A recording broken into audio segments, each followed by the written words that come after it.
मनसर नगरपंचायतचा पहिल्या फेरीचा निकाल आलेला आहे आणि धक्कादायक निकाल याच्यामध्ये आलेला आहे। वार्ड क्रमांक 2 मधून राष्ट्रवादी काँग्रेसचा उमेदवार आघाडीवर आहेत। वार्ड क्रमांक 3 मध्ये समसमान मते पडलेत। लखन पारधी आणि ज्योती बानखेले यांना समसमान मते पडली आहेत। टाय झाले। वार्ड क्रमांक 4, 5, 6 याचे निकाल धक्कादायक आले। त्याच्यामध्ये वसंत बानखेले हे वार्ड क्रमांक 10 मधून विजयी झालेत। चुरशीचा वार्ड होता हा आणि याच्यामध्ये अनेक दिग्गजांनी आपली ताकद लावली होती। त्याच्यामध्ये वसंत बानखेले विजयी झालेत आणि वार्ड क्रमांक 3 जो आहे भीमाशंकर सहकारी साखर कारखान्याचे चेअरमन बाळासाहेब बेंडे यांचा हा वार्ड आहे। या वार्डमधून शिवसेनेकडून लखन पारधी हे उमेदवार होते आणि लखन पारधी जॉईंट किलर ठरत आहेत या वार्डातून असं म्हणायला पाहिजे, कारण या वार्डमध्ये समसमान मते झालेली आहेत आणि चिठ्ठीवर उमेदवार निवडून येण्याची शक्यता आहे। ज्या उमेदवाराच्या बाजूने चिठ्ठी पडेल तो उमेदवार निवडून येईल।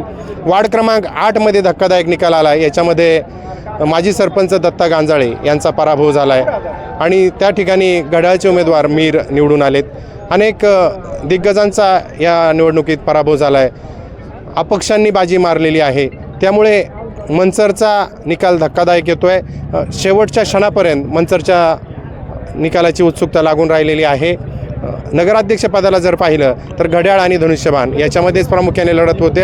राजश्री गांजाळे आणि मोनिका बानखेले यांच्यामध्ये अगदी अटीतटीची लढत आहे। पहिल्या फेरीनंतर प्राची थोरात यांनी काही ठिकाणी चांगली मतं घेतलेत, मात्र महाविकास आघाडीच्या उमेदवाराला मनसरकरांनी बऱ्यापैकी नाकारलेलं आहे असंच म्हणायला पाहिजे, कारण महाविकास आघाडीला अनेक वार्डामध्ये नगण्य अशी मतं पडलेली आहेत। धक्कादायक निकाल म्हणजे 2 माजी नगर ग्रामपंचायत सदस्यांचा माजी ग्रामपंचायत सदस्यांचा पराभव झाला आहे। त्याच्यामध्ये अरुण बानखेले आणि स्वप्नील बेंडे यांचाही सहभाग आहे। तपशीलवार माहिती थोड्याच वेळात आपणाकडे पोचवू। नगर अध्यक्षपदाच्या उमेदवाराची 1 नंबरला राजश्री गांजाळे आहेत, 2 नंबरला प्राची थोरात आहेत, तर 3 नंबरला मोनिका बानखेले आहेत।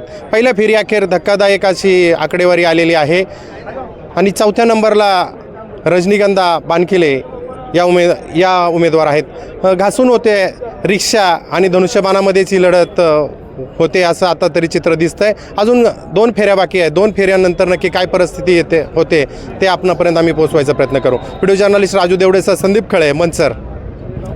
फेसबुकला आमचे पेज लाईक करा आणि आमचा यूट्यूब चॅनेल सबस्क्राईब करा। वास्तव मराठी।